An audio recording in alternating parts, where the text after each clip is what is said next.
ఎవరైనా ఫస్ట్ ఇంట్లో గెలిచి రచ్చ గెలవాలంటారు. మీ వార్డులో మీరు గెలిచారని చెప్పేసి అనుకుంటున్నారు. వార్డులో గెలిస్తేనే కదా వైస్ చైర్మన్ అయినా. మొన్నటి వరకు ఒక ఏరియాకి పరిమితమైనటువంటి బండి గోపాల్ నెక్స్ట్ కార్పొరేటర్గా పోటీ చేస్తున్నాను.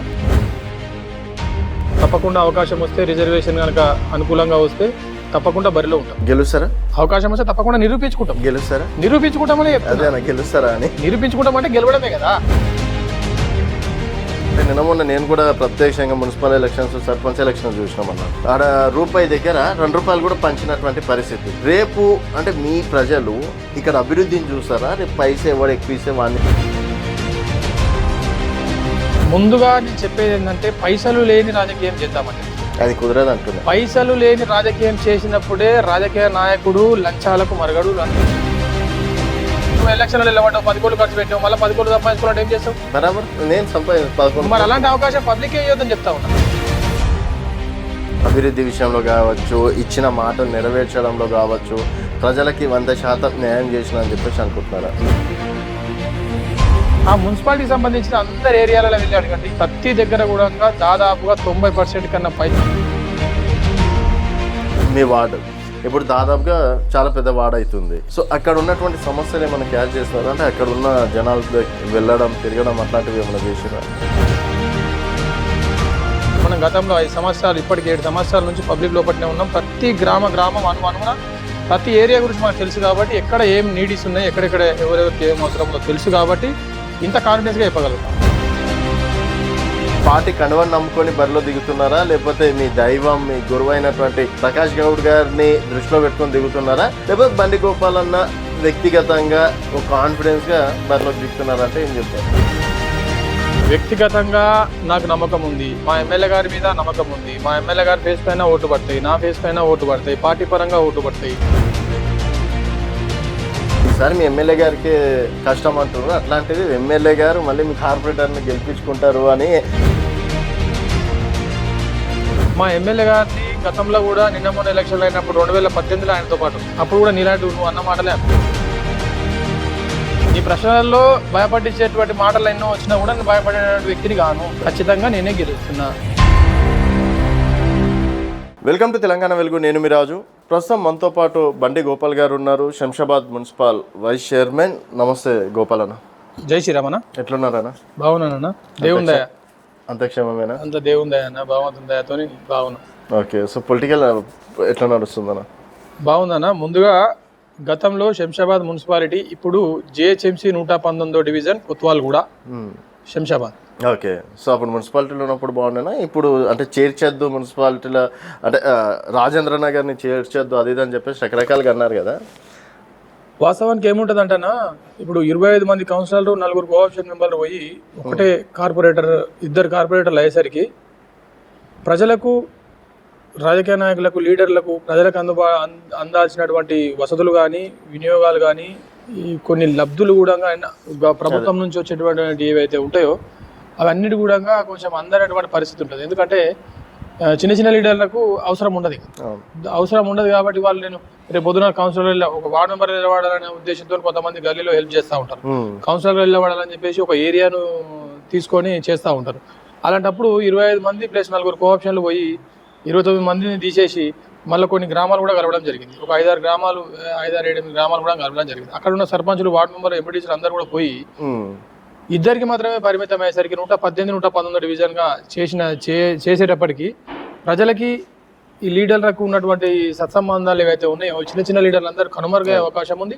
ప్రజలకు కూడా అందాల్సిన ఫలాలు ఏవి కూడా అందకపోవడానికి కూడా కొంచెం ఇబ్బందికర జరిగేటటువంటి పరిస్థితి ఉంటుంది.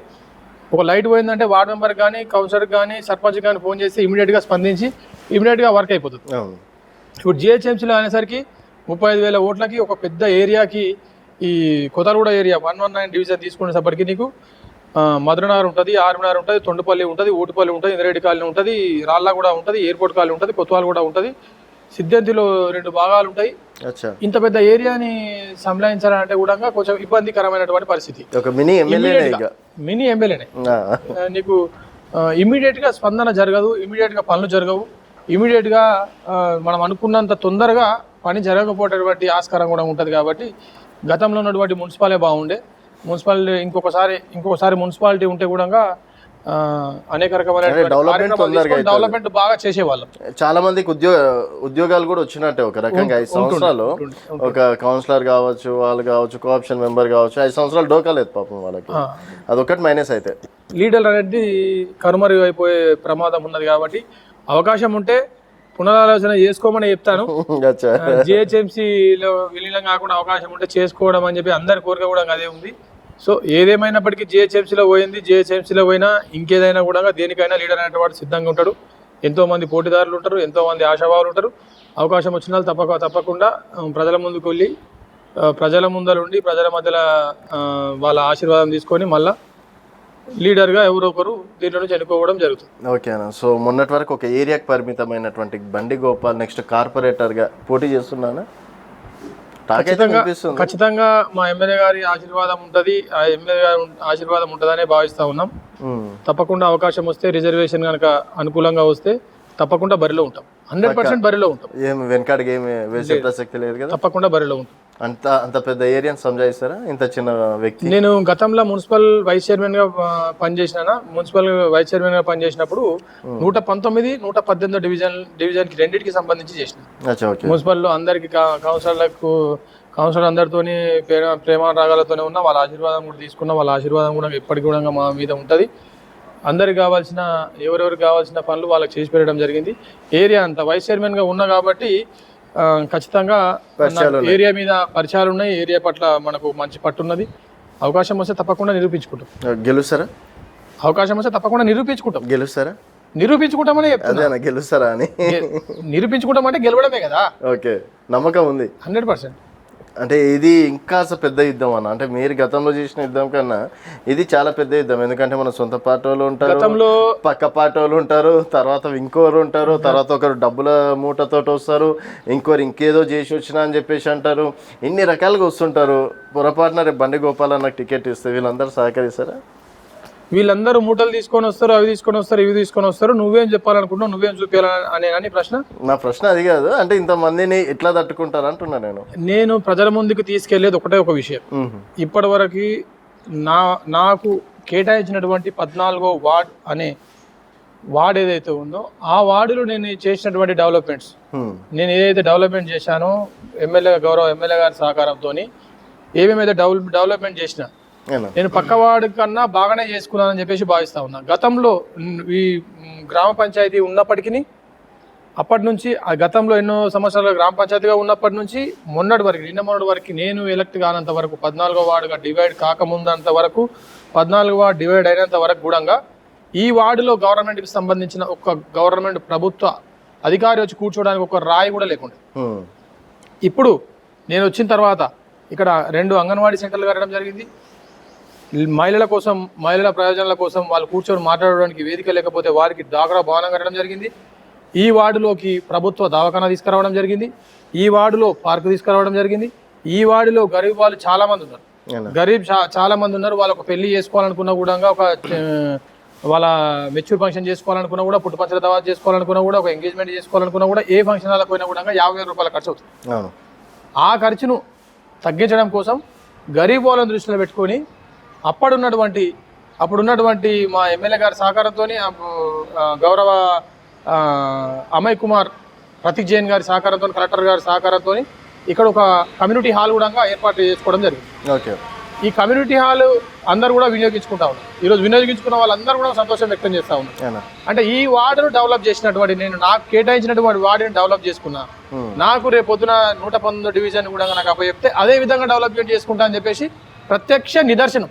వచ్చి చూసుకోవచ్చు. అంటే ఈ 4 పనులు చేసేసినంత మాత్రాన ఇంకా నాకు జనాలు జై కొట్టేస్తారు, మళ్ళీ అవకాశం ఇస్తారు, కార్పొరేటర్గా గెలిపించేస్తారు అని చెప్పేసి నమ్ముతున్నారు. అది జనాల మీద ఉందని. జనాలు ఏం డిసైడ్ చేసుకున్నారు, లోపల పోయి ఎవరు కోటేశారు అనేది గెలుపు తర్వాత తెలుస్తుంది. జనాలకు ఎవరు కావాలనేది జనాలు నిర్ణయిస్తారు. దాని ద్వారా ఓటేస్తారా వేయరా అనేది అది తప్పుడు మాట మీది. ఖచ్చితంగా ఓటేస్తారనే భావిస్తా ఉన్నాం. ప్రతి పార్టీకి సంబంధించి కొన్ని ఓట్లు ఉంటాయి, ప్రతి వ్యక్తికి సంబంధించి కొన్ని ఓట్లు ఉంటాయి, వాళ్ళు చేసినటువంటి డెవలప్మెంట్ చూసి కొన్ని ఓట్లు ఉంటాయి. ఏ రాజకీయ నాయకుడు, నేను గతంలో 13 సంవత్సరాల నుంచి పదవిలోనే ఉన్నా. పబ్లిక్ సేవలోనే ఉన్నా. ఈ రోజు ఏదో ఎలక్షన్లు వస్తా ఉన్నాయని చెప్పేసి ఇన్ని సంవత్సరాల నుంచి 5 సంవత్సరాల నుంచి 10 సంవత్సరాల నుంచి మార్కెట్లో లేనటువంటి వారు, పబ్లిక్ లో లేనటువంటి వాళ్ళు ఎలక్షన్లు వస్తా ఉన్నాయని చెప్పేసి నేను అరటి పండ్లు వంచుతా, నేను దోసకాయలు వంచుతా, నేను యాపిల్స్ వంచుతా, నేను ప్రసాదం వంచుతా అని నేను రాలేదు కదన్నా. నేను వైస్ చైర్మన్ కాకముందు నుంచి పబ్లిక్ లోనే ఉన్నా, వైస్ చైర్మన్ అయినా కూడా పబ్లిక్ లోనే ఉన్నా, పదవి ఉన్నా లేకపోయినా పబ్లిక్ లోనే ఉన్నా. అంటే గోపాల్ పబ్లిక్ అందరు కూడా తెలుసు. నేను ఎందుకు అడుగుతున్నా అంటే మొన్న నేను కూడా ప్రత్యక్షంగా మున్సిపల్ ఎలక్షన్స్, సర్పంచ్ ఎలక్షన్స్ చూసినామన్నా. ఆడ రూపాయి దగ్గర 2 రూపాయలు కూడా పంచినటువంటి పరిస్థితి. రేపు అంటే మీ ప్రజలు ఇక్కడ అభివృద్ధిని చూస్తారా, రేపు పైసా ఎవడు ఎక్కువ ఇస్తే వాడిని చూస్తారని చెప్పేసి అనుకుంటున్నారు? ముందుగా నేను చెప్పేది ఏంటంటే పైసలు లేని రాజకీయం చేద్దామని చెప్తాను. అది కుదరదు అంటున్నా. పైసలు లేని రాజకీయం చేసినప్పుడే రాజకీయ నాయకుడు లంచాలకు మరగడు, పబ్లిక్ దగ్గర దోచుకోవడానికి మాట్లాడడానికి నాకు బాగుంటది, మీకు బాగుంటది, కానీ ప్రత్యక్షంగా సెట్ అవ్వట్లేదు, ప్రత్యక్షంగా సెట్ అవ్వట్లేదు. అది నేను ప్రజలందరికీ కూడా, ఇప్పుడు ఉన్నటువంటి యువత అందరికి కూడా రాబోయే రోజులు యువతవి, యువతరానిది. రేపు రేపు రేపు రాబోయే రోజులల్లా ఇది జిహెచ్ఎంసీలోకి పోయింది కాబట్టి గ్రామ పంచాయతీలో 500 ఓట్లు ఉంటాయి, 1000 ఓట్లు ఉంటాయి. అక్కడ పంచిర్రు అది ఇది అంటే అది విరుద్ధం. విరుద్ధం సరే పక్కన పెడతా, కానీ జరిగింది అది అందరికి తెలిసిన విషయం, అందరికి తెలిసిన విషయమే. నేనేం చెప్తా ఉన్నా అంటే డబ్బులు లేని రాజకీయం చేద్దామని చెప్తున్నా, నిజమైన రాజకీయం చేద్దామని చెప్తున్నా. వాస్తవానికి అందరు కూడా అన్ని పార్టీలకు సంబంధించిన వాళ్ళు డబ్బులు లేని రాజకీయం చేస్తే నిజమైన లీడర్ ఎవరు వాళ్ళని పబ్లిక్ ఎన్నుకునే అవకాశం రేపొద్దున డబ్బులు లేని రాజకీయం చేస్తే వాళ్ళు నిస్వార్థంగా పనిచేసేటువంటి అవకాశం ఉంటుంది. నువ్వు ఏ రాజకీయం నువ్వు ఎలక్షన్లో నిలబడ్డావు, 10 కోట్లు ఖర్చు పెట్టావు, మళ్ళీ 10 కోట్లు సంపాదించుకోవాలంటే ఏం చేస్తావు? బరాబర్ నేను సంపాదించు. మరి అలాంటి అవకాశం పబ్లిక్ ఇవ్వదని చెప్తా ఉన్నా. 5,000 రూపాయలు, 2,000 రూపాయలు, 3,000 రూపాయలు తీసుకుంటే వాళ్ళకి రోజు 5 సంవత్సరాలు పదవిలో ఉంటాడు. ఇంతకుముందు చాలా వీడియోలలో చూసినాం మనం. వాస్తవాన్ని పబ్లిక్ కూడా గమనించాలి, పబ్లిక్ ఒకసారి ఆలోచన చేసుకోవాలి. 5,000 రూపాయలు ఇస్తే సంవత్సరానికి ఎంత అవుతుంది, 5 సంవత్సరాలకు ఎంత అవుతుంది అంటే గుడి దగ్గర కూర్చుని పిచ్చగానికన్నా అధ్వానం అవుతా ఉన్నా. దానికి స్వస్తి చెప్దామనే చెప్తా ఉన్నా. ఓడిపోయిన మన పరిస్థితి ఏంది? ఇద్దరు లీడర్లు 5 కోట్ల రూపాయలు ఖర్చు పెడతారు, 10 కోట్ల రూపాయలు ఖర్చు పెడతారు. మరి ఓడిపోయిన మన పరిస్థితి ఏంది? వాడేడికింది వాని పరిస్థితి ఏంది? గెలిచిన వాడు ఏడికి సంపాదించుకుంటారు. కొంతమంది సర్పంచులు ఎంతో ఖర్చు పెట్టారు అని చెప్పేసి పుకారు నడుస్తుంది. పుకారా నిజమా అని చెప్పి వాళ్ళ వ్యక్తిగతానికి వదిలేసాం. అలాంటి పరిస్థితి లేదు కదా, సంపాదించుకునే పరిస్థితి కూడా లేదు కదా. సరే ఎక్కడ సంపాదిస్తారు? పైసలది పక్కన పెడితే ఇప్పుడు ఈ కార్పొరేటర్ అనేది పార్టీ గుర్తానా? సో కాంగ్రెస్ పార్టీకి ఛాయిస్ ఇస్తారా? అవకాశం ఇస్తారా? ఎందుకు ఇవ్వాలన్నా? పార్టీకి అవకాశం ఇచ్చుకుంటూనే పార్టీకి సంబంధం లేదు ఇక్కడ. అంటే బండి గోపాల్ అన్న పార్టీ కణవని నమ్ముకొని బరిలో దిగుతున్నారా, లేకపోతే మీ దైవం, మీ గురువు అయినటువంటి ప్రకాష్ గౌడ్ గారిని దృష్టిలో పెట్టుకొని దిగుతున్నారా, లేకపోతే బండి గోపాల్ అన్న వ్యక్తిగతంగా ఒక కాన్ఫిడెన్స్గా బరిలోకి దిగుతున్నారా అంటే ఏం చెప్తారు? నేను వ్యక్తిగతంగా నాకు నమ్మకం ఉంది, మా ఎమ్మెల్యే గారి మీద నమ్మకం ఉంది. మా ఎమ్మెల్యే గారి ఫేస్ పైన ఓట్లు పడతాయి, నా ఫేస్ పైన ఓట్లు పడతాయి, పార్టీ పరంగా ఓట్లు పడతాయి. మేము ఎక్కడ కూడా ఎవరికి కూడా ఏ వర్గానికి సంబంధించి అయినా, ఏ కులానికి సంబంధించి అయినా, ఏ ధర్మానికి సంబంధించినా ఎవరికి కూడా అన్యాయం చేయలేదు, ఎవరికి కూడా యాంటీగా పోలేదు. అందరినీ కడుపులో పెట్టుకొని చూసుకుంటా ఉన్నాం, గుండెలో పెట్టుకొని చూసుకుంటా ఉన్నాం. ప్రతి వర్గానికి సంబంధించిన వాళ్ళని, ప్రతి కులానికి సంబంధించిన వాళ్ళని, ప్రతి మతానికి సంబంధించిన వాళ్ళని కూడా ఎక్కడ కూడా కించపరిచేటట్టుగా చేయలేదు, ఎక్కడ కూడా ఇబ్బందులు పెట్టలేదు. తప్పకుండా మాకు ప్రజలందరి తరపు నుంచి మాకు అవకాశం ఉంటుంది. ఎక్కడ కూడా ఏ ఇబ్బంది అయినా కూడా, ఏ ధర్మానికి ఇబ్బంది అయినా కూడా మేము అక్కడ ప్రత్యక్షంగా ఉంటున్నాం, వాళ్ళకి సపోర్ట్గా ఉంటున్నాం. ప్రజలందరికీ బండిగోపాల్ అంటే ఏందో తెలుసు. తప్పకుండా ప్రజలు మాకు అవకాశం ఇస్తారని చెప్పేసి కోరుకుంటాం. నిన్న ఇప్పుడు తప్పకుండా ఇస్తారు, తప్పకుండా ఇస్తారు. ఎందుకు గోపాల్ అన్నకి ఎందుకు ఏటేయాలి? ఒకవేళ ధర్మానికి ఏమైనా ఇబ్బంది అయినప్పుడు గోపాలను వచ్చి నిలబడతాడు. అవతల వాళ్ళు అక్కడిక్కడ పర్మిషన్ తీసుకొని రావాల్సిన పరిస్థితి. నేను ఎవరు పర్మిషన్ తీసుకోవాల్సిన అవసరం లేదు. ఒక గుడికి ఏమైనా, ఒక బడికి ఏమైనా, ఒక అమ్మాయికి ఏమైనా, అర్ధరాత్రి అయినా అపరాత్రి అయినా మీరు కావాలంటే రేపో మాపో నెల తర్వాతనో ఎప్పుడైనా సరే మీరు ఫోన్ చేయండి. అర్ధరాత్రి అయినా సరే నేను ఫోన్ లేపుతా, అందరికి అందుబాటులో ఉంటా. కాబట్టి తప్పకుండా ప్రజలందరూ కూడా మమ్మల్ని నమ్ముతా ఉన్నారు. ప్రజలందరికీ వాళ్ళపైన మాకు విశ్వాసం ఉన్నది. తప్పకుండా మా ఎంబడి నిలబడి మమ్మల్ని గెలిపించి మా ఎమ్మెల్యే గారిని కూడా మా ఎమ్మెల్యే గారు కూడా మా ఎంబడి ఉంటారు. కాబట్టి తప్పకుండా మా ఎమ్మెల్యే గారు ఆశీర్వదించిన వాళ్ళకి తప్పకుండా గెలుస్తారని చెప్పేసి ఆశిస్తాం. ఈసారి మీ ఎమ్మెల్యే గారికి కష్టం అంటున్నారు, అట్లాంటిది ఎమ్మెల్యే గారు మళ్ళీ మీకు కార్పొరేటర్ని గెలిపించుకుంటారు అని అంటే ఆయన నమ్మి పోతున్నారు. అదొక గుడ్డిగా ఆలోచన ఏమో అనిపిస్తుందన్నా, ఒక వెల్విషర్గా చెప్తున్నా. మా ఎమ్మెల్యే గారిని గతంలో కూడా నిన్న మొన్న ఎలక్షన్లు అయినప్పుడు 2018లో ఆయనతో పాటు ఉంది. అప్పుడు కూడా నీలాంటి నువ్వు అన్న మాటలే అన్న. 2018లో ఎమ్మెల్యే గారు వెంబడి ఉండి ఆయనకు ఉడతభక్తిగా నా వంతు సహకారం నాకు చేతనైనంత వరకు చేసి అప్పుడు గెలిపించుకోవడం జరిగింది. 2024 జరిగినటువంటి ఎలక్షన్లలో కూడా ఉడతభక్తిగా నా వంతు సహకారం ప్రకారంగా నేను సహాయ సహకారాలు నా పబ్లిక్ అందరి దగ్గరికి వెళ్ళి కష్టపడి చేయడం జరిగింది. ఇప్పుడైతే ఏవైతే మాటలు అన్నావో అవే మాటలు ఈ 2 సార్లు నేను అంతకుముందు కూడా 2 సార్లు ఆయన ఎమ్మెల్యే, 4 సార్లు ఎమ్మెల్యే. ఆయన మొదటి నుంచి ఫస్ట్ నుంచి కూడా 4 సార్లు గెలిచి నిలబడ్డప్పటి నుంచి 4వసారి గెలిచేంత వరకు కూడా ప్రతి ఒక్కరు అదే మాట అంటా ఉన్నారు. కామన్, అది మా ఎమ్మెల్యే గారికి కామను, మాకు కామను, మీలాంటి వాళ్ళు అంటనే ఉంటారు. 100లో 9 మంది 10 మంది అంటే ఏమవుతుందా? ఇంకా 90 మంది అంటలేరు.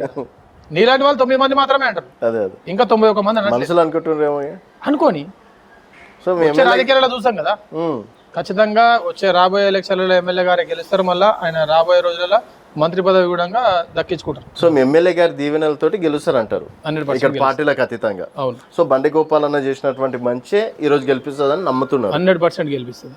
ఓకే, ఆ విషయంలో అయితే క్లారిటీ. నేను ఈ రోజు రాబోయే కార్పొరేట్ ఎలక్షన్లు జరగబోతా ఉన్నాయని చెప్పేసి నేను పనులు పంచనీకే పొలాలు పంచనీకే రాలేదు.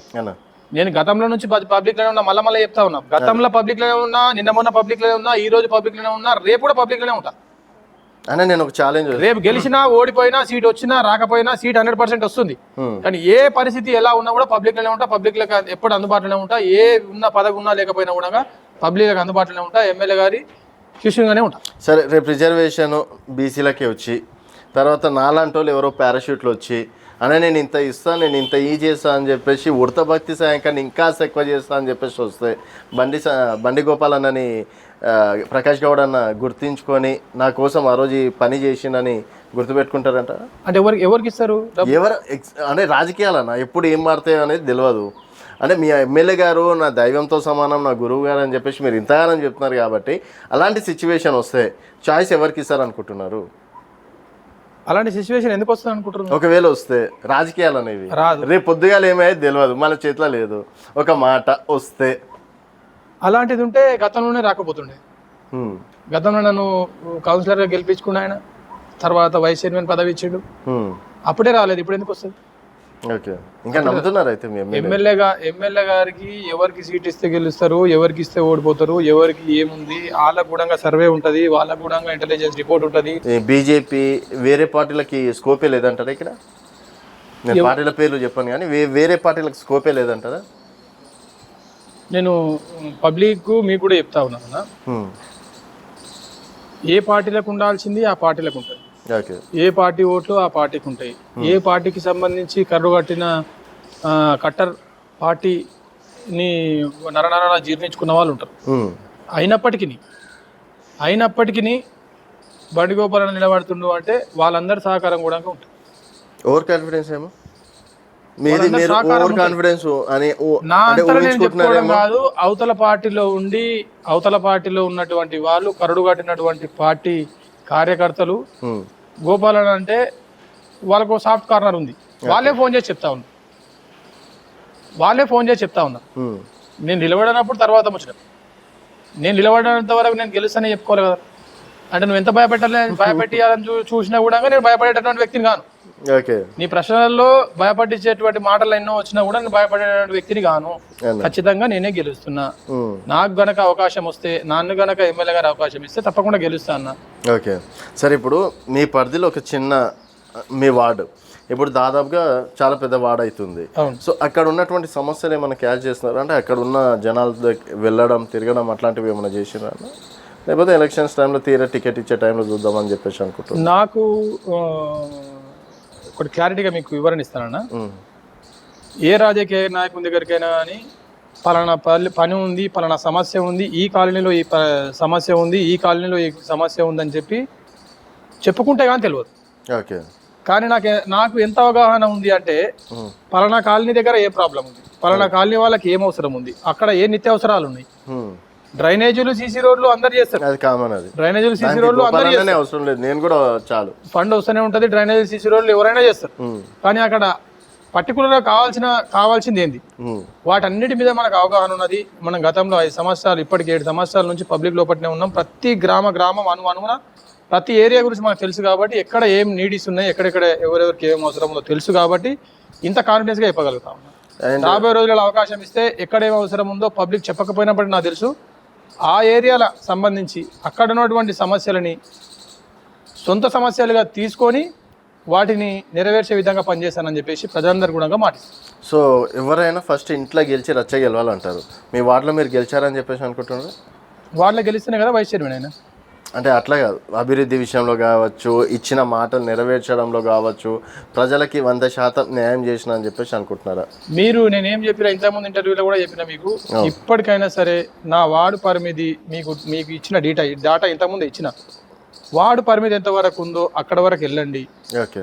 మా మున్సిపల్ పరిధి ఎంతవరకు ఉందో మున్సిపాలిటీ పరిధి వరకు వెళ్ళండి. మా ఆధ్వర్యంలో, మా ఎమ్మెల్యే గారి ఆధ్వర్యంలో, మా చైర్మన్ గారి ఆధ్వర్యంలో, మా కౌన్సిల్ ఎన్ని రోజులు అయితే పనిచేసిందో అన్ని రోజులల్లా ప్రజలకు కావాల్సిన పనులన్నీ కూడా చేసినాం. ఏ పార్టీ వాళ్ళైనా సరే, ఏ పార్టీలో ఉన్న వాళ్ళైనా సరే, అప్పుడు 2-3 వేరే పార్టీల వాళ్ళు కూడా ఉన్నారు, మా దగ్గర కౌన్సిలర్ ఉన్నారు. అయినప్పటికీ ఆ మున్సిపాలిటీకి సంబంధించిన అందరు ఏరియాలలో వెళ్ళి అడగండి, ప్రతి దగ్గర కూడా దాదాపుగా 90% కన్నా పైచిలకు పనులే నెరవేర్చింది. పక్క 100% నా వార్డనే కాదు, నా వార్డుతో పాటు ఇంకా మిగతా 24 వార్డులలో కూడా కావాల్సిన అవసరాల కన్నా ఎక్కువనే చేసిన. గింత చేయగలుగుతారు ఇలా 5 సంవత్సరాలు అని చెప్పేసి అవతల అంచనా చేసుకుంటే దానికన్నా 10 రెట్లు 100 రెట్లు ఎక్కువ చేసి చూపించిన. మీరు వెళ్ళి ప్రత్యక్షంగా డెఫినెట్ గా అక్కడికి కూడా వెళ్తా. ఇప్పుడు ఎప్పుడు వెళ్తానో చెప్పలేను. వీడియోలు నీకు చూపించుకుంటూ అన్న రోజు ఇంత పెద్ద పెద్ద మాటలు మాట్లాడినావు, ఈ రోజు ఏందన్న పబ్లిక్ 100% ఇప్పుడే నీకు కొన్ని నంబర్లు రిమాండ్ ఇస్తా, లేకపోతే నేను నంబర్ ఇస్తే నమ్మకం ఉండదు. నువ్వే ఫోన్ చేస్తాను, ఆల్రెడీ చేసుకొని రమ్మని చెప్పిన కదా నేను. అదే అన్న, నెక్స్ట్ అదే చేస్తా అంటున్నా. చేయండి, తప్పకుండా చేయండి. అప్పుడు మీరే చెప్తారు అన్న, మీరే కరెక్ట్ పర్సన్, మీరే సూటబుల్ పర్సన్, మీరే అయితేనే కరెక్ట్ అన్న అని చెప్పేసి మీ నోట్ ద్వారానే చెప్పి నేను బరాబర్ చెప్తాను. ప్రజలు నిజంగా మీ గురించి 100% ఆ మాటలు మాట్లాడుతారు. ఇప్పుడు నన్ను ఇంటర్వ్యూ చేసి, అవతల ఇంటర్వ్యూ చేసి, వాళ్ళని ఇంటర్వ్యూ చేసి, వాళ్ళ దగ్గర పోయి అదే మాట మాట్లాడతావు, నా దగ్గర వచ్చి అదే మాట మాట్లాడతావు. ప్రజలు ఓటర్స్ కూడా నీలేగానే ఉన్నారు. ఓటర్స్ కూడా నీలేగానే ఉంటారు. ఎవరిని కూడా నారాజ్ చేయదు. కాబట్టి నేను నాకు ఓటేస్తాంటారు, నువ్వు వచ్చినప్పుడు నువ్వు ఓటేస్తాంటారు, వాళ్ళు వచ్చినప్పుడు వాళ్ళు ఓటేస్తారు. అందరికి ఓటేస్తాను చెప్తారు, అవతల పోయి ఎవరికి వేయాలో వాళ్ళకేస్తారు. వాళ్ళ అంతరంగంలో ఏదైతే ఉందో అది ఎలక్షన్ నాడు బయట పెడతారు. వాళ్ళు ముందే ఫిక్స్ అయిపోయి ఉంటారు, పలానా వాళ్ళకి వేయాలని చెప్పేసి. పలానా మనిషికి అయితే ఓకే, పలానా మనిషి అయితే ఓకే అని చెప్పేసి వాళ్ళు ముందే ఫిక్స్ అయిపోయి ఉంటారు. నీకు క్లియర్ గా ఏం చెప్తున్నా అంటే, నీకు ఎవరైతే చెప్పి తోలిచ్చిర్రో ఆయన అజ్జయంగానే అయిపోతుందా, ఇజ్జయంగానే అయిపోతుందా, ఈ క్వశ్చన్ అడుగు, ఆ క్వశ్చన్ అడుగు అని చెప్పేసి నువ్వు ఇంటర్వ్యూ చేసినట్టు వాళ్ళ దగ్గర సమాచారం తీసుకున్నట్టున్నావు. అపోజిషన్ క్యాండిడేట్ దగ్గర సమాచారం తీసుకుని వచ్చి నా దగ్గర మాట్లాడితే కాదన్నా. నువ్వు ఓట్లు ఎవరు వేస్తున్నారో వాళ్ళ దగ్గర పోయి అడగండి. ఓట్లు వేసే వాళ్ళ దగ్గర పోయి అడిగితేనే 100 మందిని అడిగితే అలా 70 మంది అని నా గురించి చెప్తారు కదా. సరే 30 మంది అని చెప్తారు కదా, 50 మంది చెప్తారు కదా. సరే ఒక 10 మంది చెప్తే 10 మంది చెప్పారని చెప్పు. 10లో 5 మంది పాజిటివ్ గా చెప్పినా సక్సెస్. నువ్వు తెలుసుకొని వచ్చి చెప్పు నాకు. నేనే చెప్తాను ఇంకా ఈసారి బండి గోపాలనే గెలుపు అని చెప్పేసి చెప్తా. 10 మంది 100% నువ్వు చెప్తావు, నీతో చెప్పిస్తా కూడా నేను. పక్కానా ఆ నమ్మకం అయితే ఉంది కానీ నెక్స్ట్ జనాల దగ్గరికి వెళ్ళి బండి గోపాలన్న గురించి అడిగి తెలుసుకుందాం. అండ్ డెఫినెట్ గా మీరు అనుకునే నెరవేర్చినారని అయితే మీకైతే కాన్ఫిడెన్స్ ఉంది, 100% ఉంది పక్క. అండ్ ఏమంటారు అన్న ఫైనల్గా? నిన్న మొన్ననే ఎలక్షన్లు జరిగినాయి. మొన్న జరిగినటువంటి ఎలక్షన్లలో వార్డు మెంబర్లుగా, సర్పంచ్లుగా గెలిచిన వాళ్ళందరికీ కూడా ధన్యవాదాలు తెలియజేస్తూ, మీరు రాబోయే రోజుల్లో గ్రామాలను అభివృద్ధి చేయాలని చెప్పేసి ప్రజలందరికీ కావాల్సిన నిత్యావసరాలు ఏవైతున్నాయో వాళ్ళ అవసరాలన్నింటినీ కూడా తెలుసుకొని వాళ్ళ అవసరాలన్నీ కూడా నెరవేరుస్తారని చెప్పేసి ఆశిస్తూ ఉన్నాను. ఆల్ ది బెస్ట్ తెలియజేస్తూ ఉన్నాను.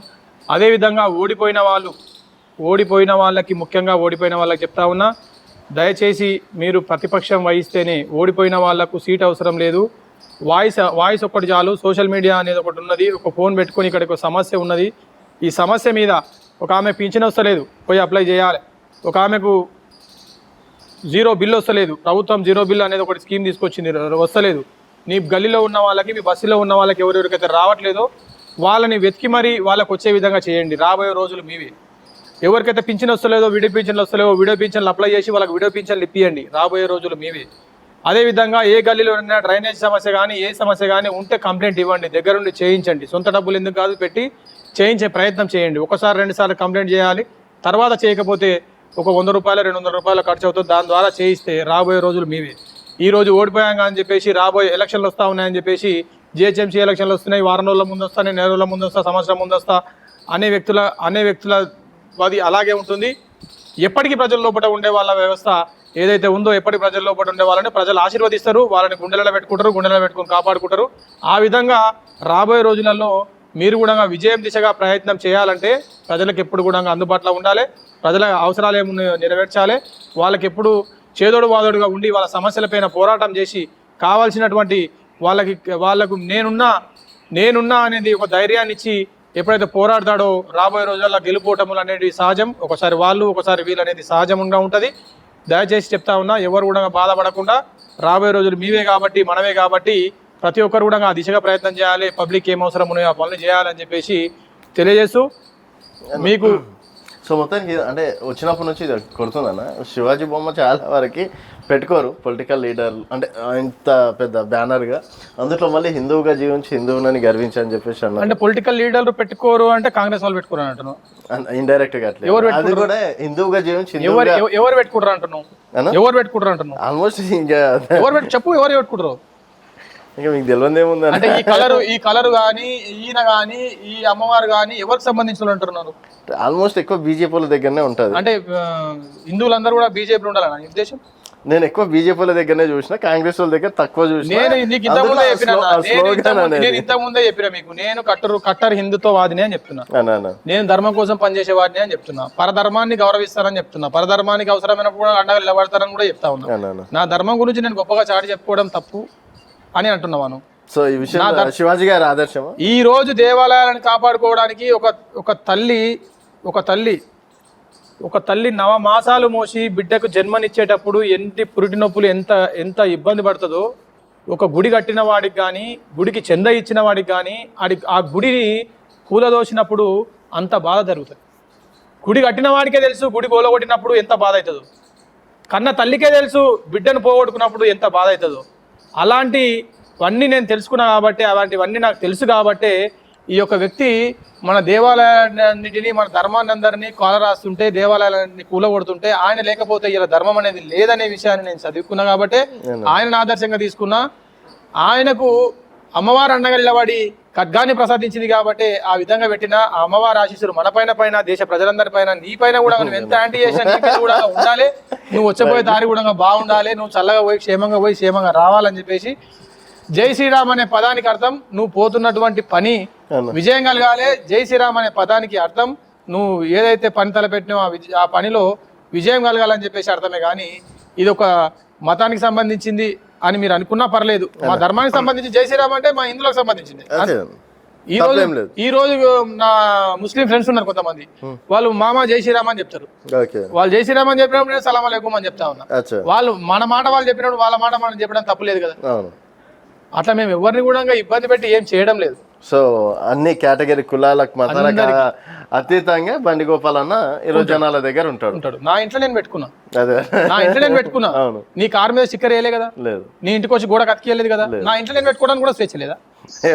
నా ఇంట్లో నేను పెట్టుకున్నా, నా గుండెలో నేను పెట్టుకున్నా. నేను ఇవన్నీ ఎప్పటి నుంచో పాటిస్తా ఉన్నాను కాబట్టి ఈ రోజు అంత గుడి కట్టినా. గత 10 సంవత్సరాల నుంచి దేవకార్యంలోనే ఉన్నా, 10 సంవత్సరాల నుంచి గుళ్ళు కడతానే ఉన్నా, కంటిన్యూషన్ జరుగుతూనే ఉంది. ఎక్కడ ఏం అవసరం ఉన్నా ఆ ఏరియాలో కడతానే ఉన్నాం, కన్స్ట్రక్షన్ చేస్తూనే ఉన్నాం. నీ ఇంటి చుట్టుపక్కలనే కట్టిన అంటే కూడా కాదు, నా వార్డు ఎంతవరకు ఉందో అంతవరకు కూడా వాళ్ళకి అవసరమైన గుడి కూడా కంప్లీట్ చేసి ఇచ్చిన. ఓకేనా? సో మళ్ళీ కలుద్దామన్న, తప్పకుండా. ఎప్పుడు కలుద్దాం అనేది చెప్పలేను. జనాల దగ్గరికి వచ్చి ఆ వీడియోలు చూపించి జనాల దగ్గరికి పోతా అని ఇంతకుముందు జనాల దగ్గరికి వెళ్ళు. నువ్వు వచ్చి మళ్ళీ ఇంటర్వ్యూ చేయాల్సిన అవసరం ఏం లేదు. ఫోన్ ద్వారా కూడా చెప్పినా సరే, నువ్వు ఎవరైతే ప్రజలు మొట్టమొదట ఇంట గెలిచి రచగెలవు, మనం ఇంట ఆల్రెడీ గెలిచినాం. మా పబ్లిక్ అందరు మనసు కూడా దోసుకున్నాం. గతంలో నాకు 100-150 ఓట్లు మొత్తం టోటల్ ఓట్లల్లో ఒక 100-150 ఓట్లు తక్కువ వచ్చినాయి అంతే. 1150 ఓట్లు ఉంటే 1150 ఓట్లలో 150-250 ఓట్లు తక్కువ వచ్చినాయి. మిగతా ఓట్లను నాకే పడి. ఇప్పుడు అదే మున్సిపాలిటీ ఉండి అదే వైస్ చైర్మన్ ఉంటే ఆ మొత్తం ఓట్లు నాకే పడి. పబ్లిక్ ని నేనేం చెప్తా ఉన్నానంటానా, మా కార్యకర్తలను కాపాడుకోవడం ఎంత ముఖ్యమో, మా ఎమ్మెల్యే గారి కార్యకర్తలందరినీ కాపాడుకోవడం ఎంత ముఖ్యమో, అవతల ఉన్న కార్యకర్తలను కూడా అట్రాక్ట్ చేసి మన వైపు మలుపుకోవడం కూడా అంతే ముఖ్యం. నాకు ఖచ్చితంగా గోపాలన్న నిలబడితే, బండి గోపాల్ యాదవ్ అంటే ఆయన నిలబడితే మాత్రము అవతల పార్టీలలో ఉన్న వాళ్ళ సహకారం కూడా ఉంటుంది. వాళ్ళు కూడా నాకు ఓట్లు వేస్తారు. ఎందుకంటే ఈరోజు నేను ఎలక్షన్లు ఏవో రాబోతా ఉన్నాయని చెప్పేసి నేను ఎలాంటి కార్యక్రమం చేయలే. ఎలక్షన్లు ఈ రోజు రావచ్చు, రేపు రావచ్చు, ఎల్లుండి రావచ్చు, సంవత్సరం తర్వాత రావచ్చు, ఎప్పుడైనా రావచ్చు. ఎలక్షన్లు డిలే అవుతా ఉన్నాయనగానే కొంతమంది వెనకడికి వేస్తూ ఉన్నారు, వెనక ముందు అవుతా ఉన్నారు. ఓకే. అంటే నువ్వు అడుగుతా ఉన్నావు, నన్ను క్వశ్చన్ అడుగుతా ఉన్నావు కదా, గుడి కట్టంగానే అయిపోతావా, బడి కట్టంగానే అయిపోతావా, దవాఖాన కట్టంగానే అయిపోతావా? మరి ఏం కడతాయి నువ్వు చెప్పు. సరే అన్న, జనాల్లో పండ్లు పంచితే అయిపోతారా? పెరుగు ప్యాకెట్ పంచితే అయిపోతారా? మజ్జిగ ప్యాకెట్ పంచితే అయిపోతారా? ఏం పంచాలో చెప్పు. ప్రజల మనసు దోచుకోవాలంటే ఏం చేయాలో ఉంటే చాలు. జనాలతోనే ఉన్నా, జనం కోసమే ఉన్నా, 24 hours వాళ్ళకి అందుబాటులో ఉన్నా. సరే, జనాల తీర్పు కూడా చూద్దాం. వాళ్ళు వింటున్నారు, వాళ్ళు చూస్తున్నారు, వింటున్నారు. ఎవరిని డిసైడ్ చేసుకోవాలో వాళ్ళు డిసైడ్ చేసుకుంటారు. ఎవరు ఆ రోజు ఆ ఎలక్షన్లు వచ్చినాడు ఎవరు డిసైడ్ చేసుకోవాలో డిసైడ్ చేసుకుంటారు. వాళ్ళు ఆ రోజు నిర్ణయించుకొని ఎవరిని గెలిపేయాలో వాళ్ళని గెలిపిస్తారు. వాళ్ళకి ప్రజలకు బాగా తెలుసు. ఓకే అన్న, థ్యాంక్ యూ అన్న, థ్యాంక్ యూ సో మచ్. మరోసారి కలిసే ప్రయత్నం చేద్దాం. ఇది బండి గోపాలన్న గారితో స్పెషల్ చిట్ చాట్. మరొక మళ్ళీ కలుద్దాం. చూస్తూనే ఉండండి తెలంగాణ వెలుగు.